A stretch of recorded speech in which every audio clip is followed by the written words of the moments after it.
Hello' friends, মোৰ চেনেলত স্বাগতম জনাইছোঁ। মই আজি চাদৰত একেবাৰে সহজভাৱে দহি বটি দেখাম।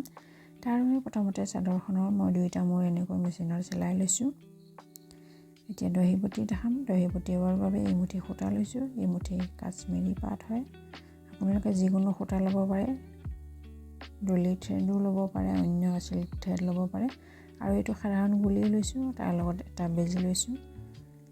বেজিত মই সূতাডাল 2 জাপ কৰি লৈছোঁ। আপোনালোকে 4 জাপ কৰি ল'ব পাৰে। প্ৰথমতে একেবাৰে মূৰত এনেকৈ মই বেজি ভৰাই দিছোঁ আৰু এনেকৈ 3টা গাঁঠি দিম।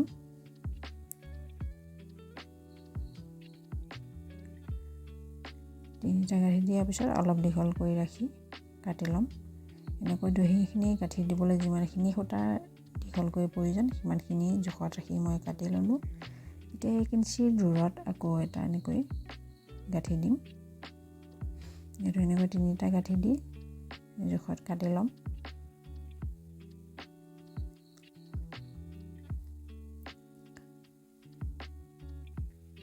এনেদৰে 1 ইঞ্চি দূৰে এনেকৈ গোটেইখনতে মই গাঁঠি দি ল'ম। তাৰপিছত মই ইমানখিনিলৈ গাঁঠি দিলোঁ। এতিয়া মই এটা দহি বটিলোঁ, আকৌ মই বটি দেখাম। এতিয়া এনেকৈ সূতাডালৰ মাজত এই দহি সূতা মুঠি এনেকৈ দি দিম। এই সূতাডাল এনেকৈ তলফালে দি এনেকৈ পকাই আনিম। তাৰপিছত এনেকৈ গাঁঠি দিম। মই ইয়াত 2টা গাঁঠি দিম।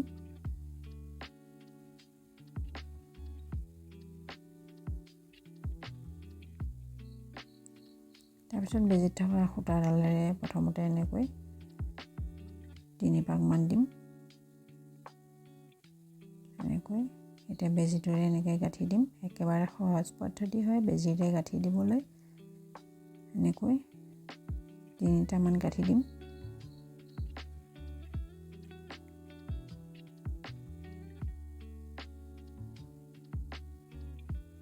তাৰপিছত বেজিটো এনেকৈ ভৰাই তলফালে দি উলিয়াই দিম।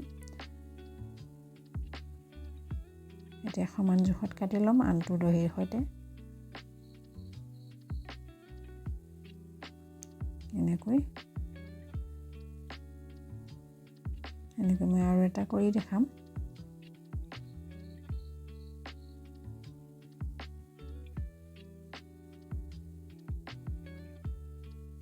এনেকৈ সমান জোখত লৈছোঁ। লৈ এনেকৈ সূতাডালেৰে প্ৰথমতে এপাক দি গাঁঠি দি ল'ম।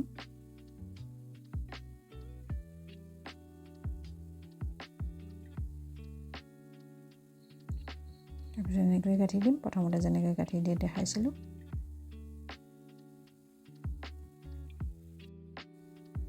এতিয়া বেজিটোৰে এনেকৈ গাঁঠি দিম।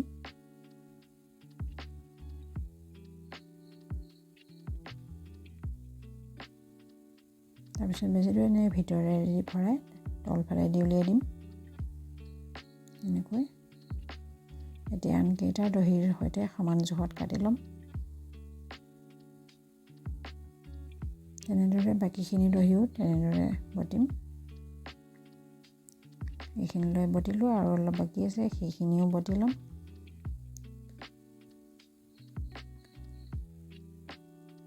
একেবাৰে সহজ পদ্ধতি হয়। ভিডিঅ'টো চাই ভাল লাগিলে লাইক কৰিব, কমেণ্ট কৰিব আৰু যদি চেনেলটো ছাবস্ক্ৰাইব কৰা নাই তেনেহ'লে ছাবস্ক্ৰাইব কৰি ৰাখিব। ভিডিঅ'টো চোৱাৰ বাবে ধন্যবাদ।